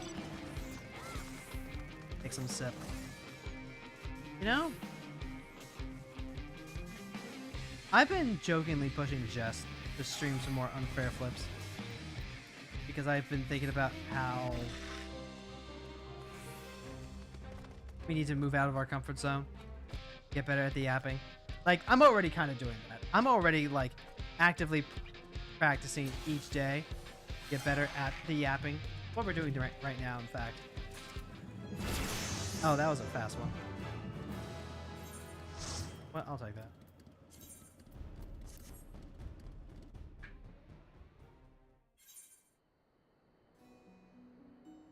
But I'm going to stand by it. I really think anyone who wants to get into streaming, or at the very least, wants to get into like any sort of streaming that isn't just like getting into a specific niche of streaming. I guess variety streaming would be it. If you want to get into anything where you have to yap, right? Like, I am a Final Fantasy 14 and Magic streamer. When I'm streaming Magic, I can talk about the game. I can talk about the game. I can talk about the moves that we're playing. We can talk about it with chat back and forth. We can talk about the decks that we're playing that we're having fun with. You know, that's a grand old time. I don't need practice yapping when we're playing Magic together. When I'm playing Final Fantasy 14, though, there is so much time for yap. There is so much time when we're traversing through the air, when we're doing our Moogle chores, when we're grinding weekly tales. Those have plenty of yap hours. And if you need time, if you need to practice yapping, if you are playing games that require you to practice yapping, I think playing a game like Unfair Flips or something is a really good way to practice yapping live. Because the actual gameplay is simple.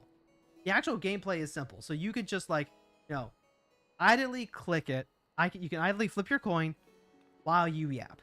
And you can practice the yap without the mechanical overhead of, oh, you know, we're getting into a PvP team fight. Oh, I actually have to like pay attention to crafting or something like that.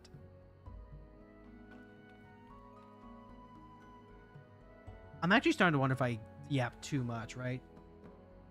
Like, are there just moments where I am spending so much time talking, then people are just like, God, just shut the fuck up for like 5 seconds. Catch your breath, bitch. Maybe. Maybe that's the truth.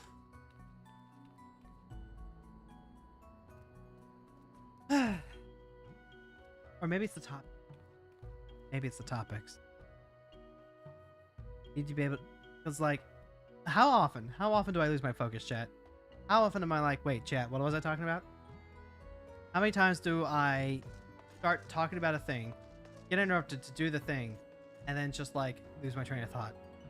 Maybe what I actually need to do is get better at pausing what I'm doing and then talking. There's like actual nuance to being able to talk while you're streaming, because you're essentially multitasking. You are training your brain to multitask. And humans are not built for multitasking, I can tell you that straight up. I used to work at an office environment that was constantly pushing for us to learn how to multitask. You know, switch between 2 different monitors, handle incoming phone calls, be able to answer questions, go into the team chat to answer questions from newer hires and stuff like that. That wasn't happening. That wasn't happening for me at all. I could focus on answer customer calls and file the notes on their account. That was it. And even then, it was because it was so formulaic, right? It's they come in on the call. You ask them their verification questions. They have a problem, and it's usually one of the general problems that you've solved like a dozen times before. But you know, you gotta let them talk, because otherwise they think that you're cutting them off, and you just need to let them get it out of their system. While they're talking, while they're talking, I stop listening, and I am just filling in notes. Like I'm still listening, but it's like a half listening. It's I am listening for any sort of key phrases or anything like that, that, you know, would mean that this is actually something other than what I believe that this call is going to be about or needs in order to be resolved. And I am just going through, I'm typing in all the notes, I'm typing in exactly what it is I'm going to be doing, and then they're done talking, and I'm like, okay, here's what we can do. This either fixes the problem or it doesn't. That's it. That's done. I'm on to the next call. And each call is exactly like that. That is not me multitasking. That is me hyper efficientizing a process down into a single task. So what I actually need to do, if I really want to level up my yapping game, is going to be figuring out exactly when and where to stop in order to actually yap. Because I cannot type and talk to the customer at the same time. It stands to reason that the same thing applies to streaming, right? Right. And I need to trust that if I am actually going to take a moment to talk about something, that chat isn't going to just, you know, riot out of nowhere because the action on the screen has actually stopped. I think that's it. I think that's a legitimate breakthrough in terms of how we're approaching this. Give ourselves a pat on the back, chat. Give yourself a pat on the back. We're doing it. We're doing it.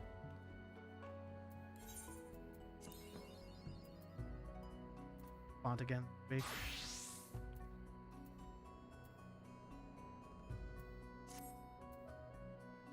It could be a level up dungeon. We'll say that.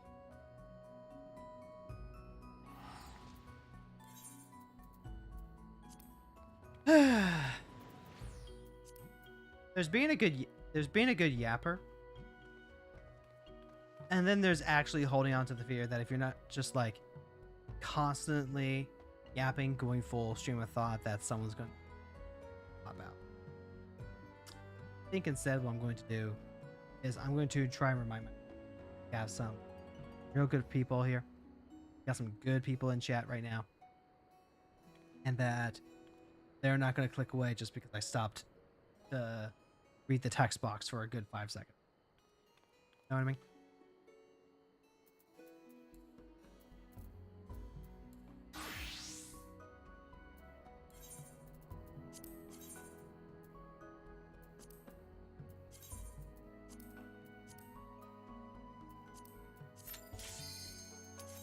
Not so good at context switching.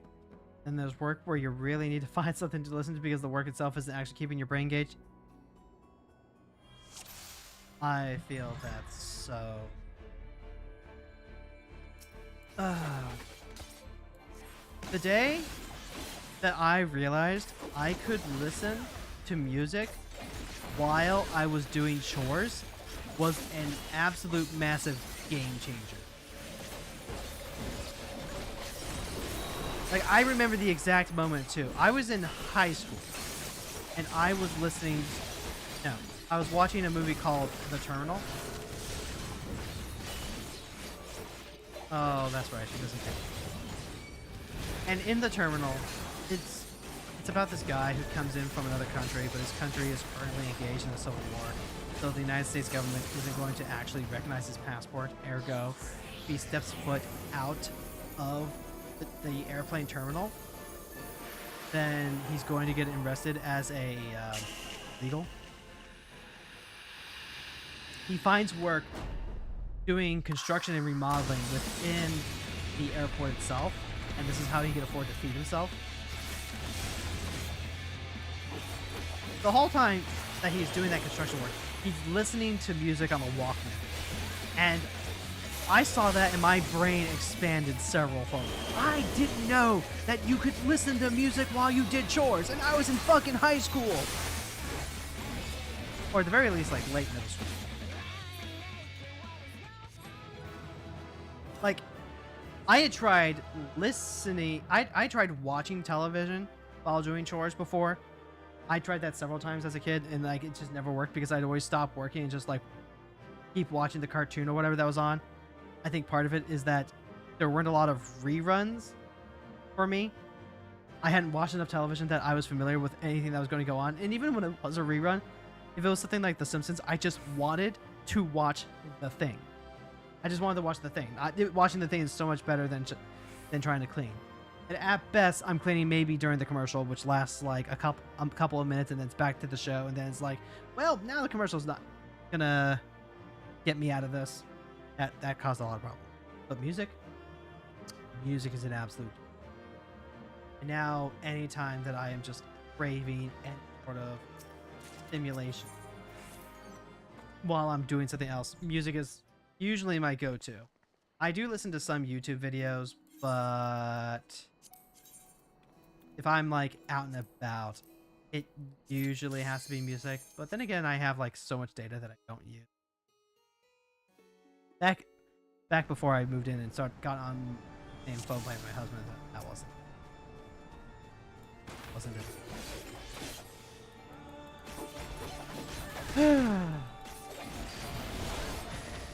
At least when I was working the office job, I could play Fate Grand Order and farm. Like, goddamn, if I had the Apple system to store all of my energy into apples for later, if I had that system when I was working in the office on the phones, so many apples for Christmas. It would be insane. I would be so fucking powerful. Insanely powerful.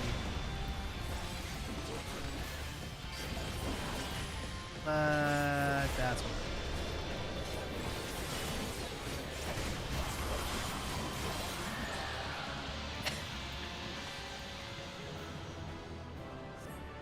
There we go.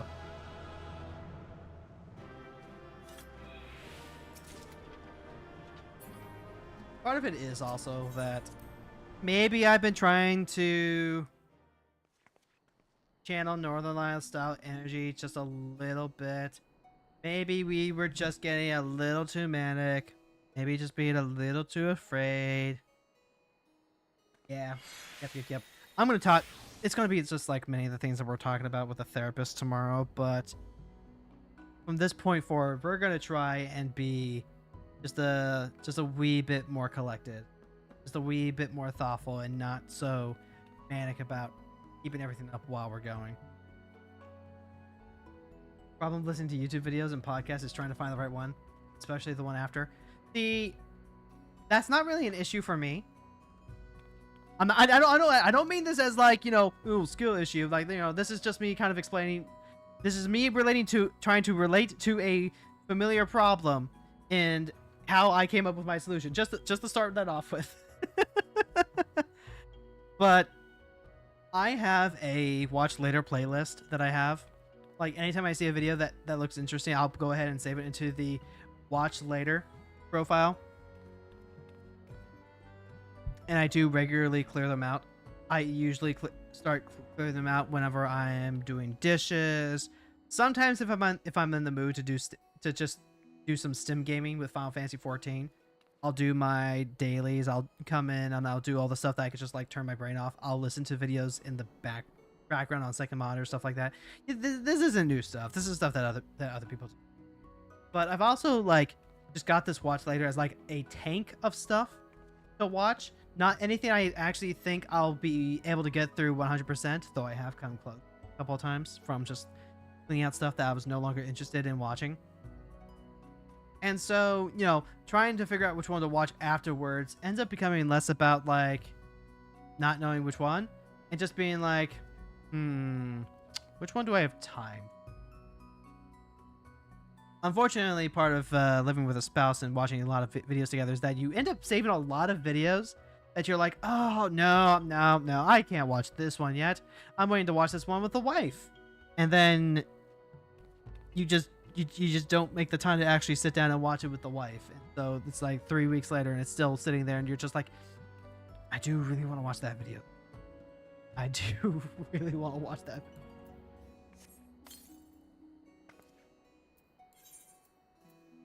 What?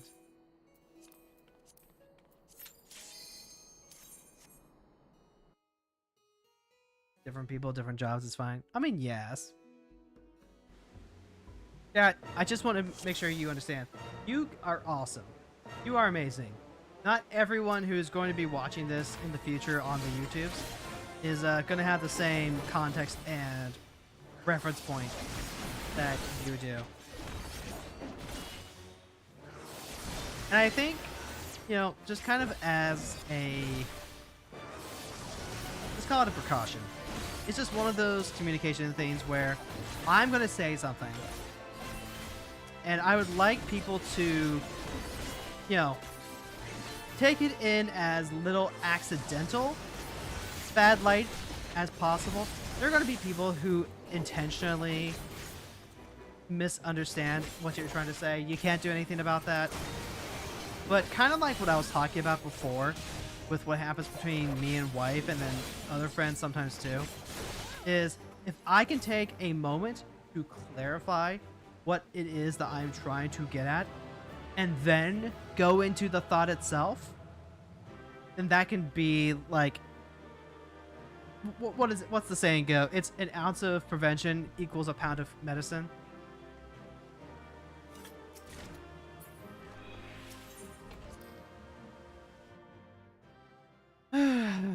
It's the kind of thing that you see all the time in video essays too. There's so many qualifications that, you know, when you know what you're talking about, you want to make sure that you're doing your due diligence and you're like, yes, I did consider this and I did consider this and I did consider this. That way when you get like 10 different actually Andys that show up and leave comments on your video, you know, you at least know, okay, these motherfuckers didn't actually listen.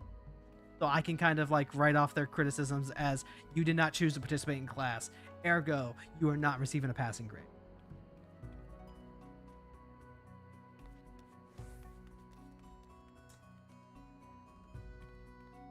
Some people just really don't that additional context, and like I get it, but I don't know. When you live in a cult, when you work in a field, when you talk with authority about something and you understand the nuances and your general answer is going to have to come with it depends before explaining the nuance, you just know that you're saving yourself some heartbreak by heading some of those ideas off from the get-go. World Eater? World Eater.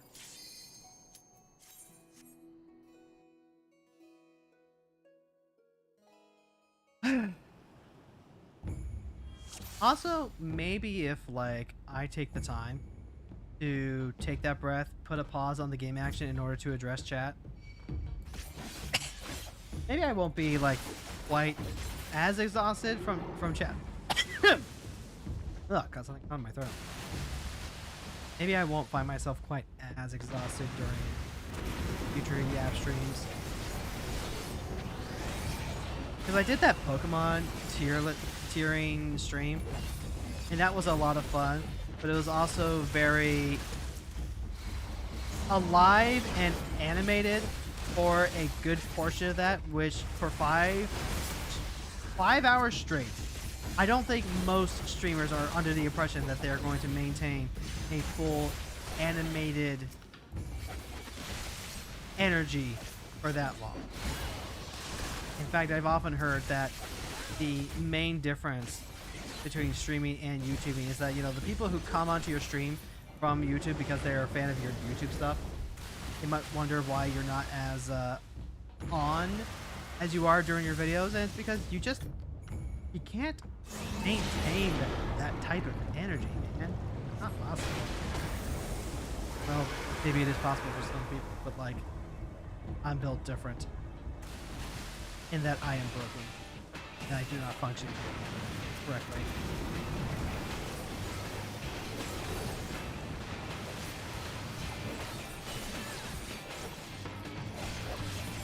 Okay.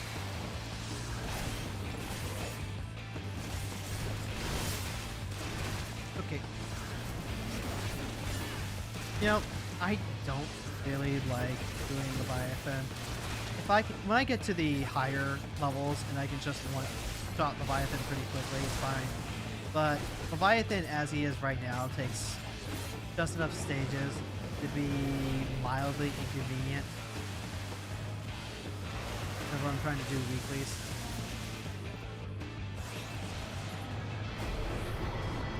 Not like a Garuda or a Shiva or a Font where it's just like whack him over the head a few times. You actually have to go through phases. I know Ifrit's kind of like that too, but Ifrit feels like you can kind of get to a point a little bit faster where he just does you the courtesy of dying and letting you get on with your day.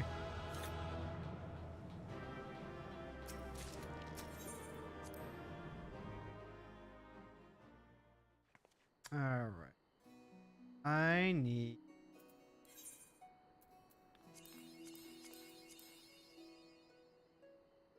Five of 9. Ooh. Okay. One more up in the top left corner. We've got one line. That's something. Also need...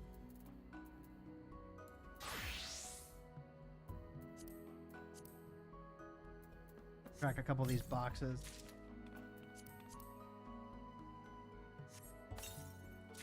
It's probably correct to go decent these before doing dungeon run. Hold on. Do I want to like do dungeon runs before or after I go to the gold boss? If I hold these until afterward, I think there's cards that I can get in some of these where I want to get rid of these all in one go then.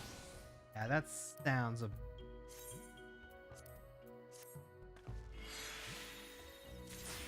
And the reason that we're decenting these and breaking them apart into materials because a lot of the weapons and accessories that you get from the trials give cluster.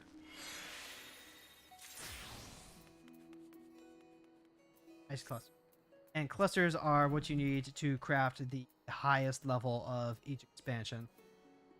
Like, every craft requires some amount of shards, crystals, and clusters. Clusters, you can farm them pretty regularly on a time node. It's up like every 3 hours or something like that. It's pretty quick as far as time nodes go. We're not even like at 3 hours. I mean like 3 hours a Orgia time, so that's like half an hour real world time. Oh, I didn't even notice that we were just like getting gil from breaking these apart too. Oh no, wait, that was the challenge.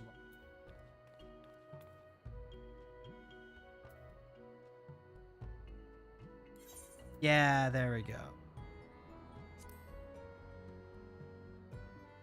Yeah, you just like get a weekly challenge log that you can. There are so many things that you could just like do because you're bored that will get you incidental rewards. Ow. All right, chat. That's gonna be the end of stream. We're gonna go ahead and raid on out. I'm not calling for a lead the raid right now because like I forgot. But we will be back tomorrow, hopefully. Hopefully my therapist doesn't cancel therapy again. And, you know, I can get a lot of these thoughts out and not turn anything into a, you know, a public service announcement. But, c'est la vie. Anyway, we're going to go ahead and end things over on the YouTube side. So if you're watching on the YouTube side, thank you so much for hanging out. Don't forget to give the stream a like and a subscribe. Loop. And we'll raid over out on the YouTube side. Who are we?